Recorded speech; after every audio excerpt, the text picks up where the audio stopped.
Hi mga bebs! Good evening! Ngayong gabi po pala ay nakapag-isip ako na ako'y magkakape. Hindi ko po alam kung bakit. Pero alam niyo po ba kung anong oras na? It's 10:33 p.m. na po. Opo, yan na nga po pala yung kapatid ko.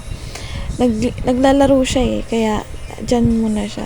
Tapos nagpaalam ako dyan na wag isira yung pinto kasi pupunta akong labas bibili nga ako ng kape, tapos pupunta ako sa bahay nila mama sa kabilang bahay para manghiram ng heater para nga makapag-init, ewan ko ba kung ano naisip ko kung bakit ganito yung panahon.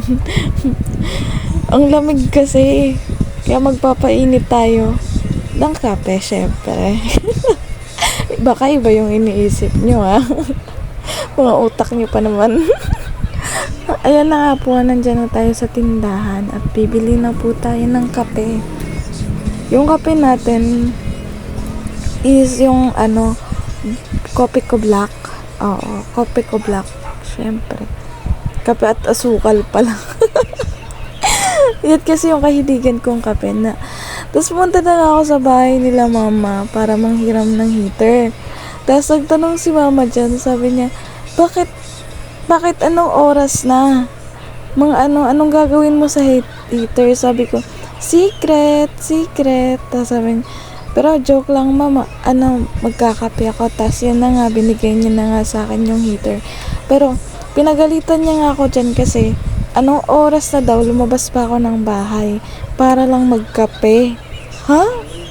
Yan, pinakita ko muna yung heater. Tapos dahan-dahan tayo pumasok sa bahay kasi may tulog na po. May tulog na. Tayo na lang yung gising. Ewan ko ba kung bakit naisipan natin na magkape. Ako, naisipan ko magkape. Naabutan ko pa nga po yung kapatid ko na naglalaro pa rin. Ba't ako nauutal? Kasi na nga po, inayos ko na muna yung heater, yung sakasakan. Tapos, kumuha ko ng tubig para makapag-init na nga po. Painitin natin ng gabi ng katabtsari. Napakanta pa nga. Tapos yan, nilagay na natin sa heater yung tubig. Siyempre, isang baso lang kasi ako lang naman yung magkakape. Hindi naman kasama dyan yung kapatid ko. Tapos, sinaksak ko na nga po. Yan. May habang naghihintay ako na mainit yung kape, pumasok ako sa kwarto para magpahangin. Mainit na, magkakape pa ako. Magpapahangin pa. Tapos po, parang nagti-tiktok ako dyan Kala mo, ginawang tiktok yung camera. Yan, bakit ka pa? Hindi ka naman cute. Tapos, yun na nga po, nilagay ko muna dyan. Tingnan nyo kung anong ginagawa ko. Wala akong ginagawa. Kaya hanggang tingin lang. Tapos, yan na nga po. Bakit yun na nga po? Puro yun na nga po ako Tapos, bakit na nga po tayo dyan no? Wala na akong magawa. Walang magawa. Naghihintay na lang ako na mainit yung kape. Yung tubig pala.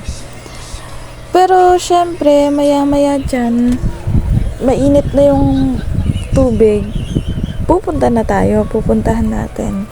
Tapos, magtitimpla tayo dyan. Syempre, alangan naman, iinumin lang natin yung mainit, diba?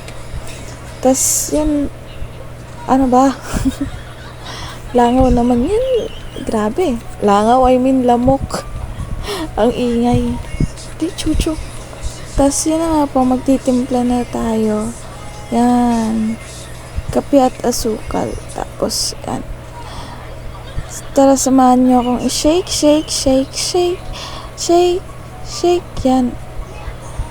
Baka sabihin ko, nabuntis ako dyan Grabe naman yun. Hindi pa maano lang yung damit ko. Yung sa basta yung damit, yung tube. Huwag kayong issue dyan. Baka ini-issue nyo na ako binabackstab nyo na ako. Backstab. Tapos, pasok na tayo. Samahan nyo ako sa aking tambayan sa loob ng kwarto. Tapos, syempre, wala tayong gagawin dun. Papakita ko lang. Kaya hanggang dito na lang. Bye-bye mga bebs. Tingnan nyo kung paano ako magkape. Joke lang. Yan pala yung dyan ako nagla-live sa TikTok. Ito yung dito. Wala na. Kaya hanggang dito na lang. Bye-bye. Love lots.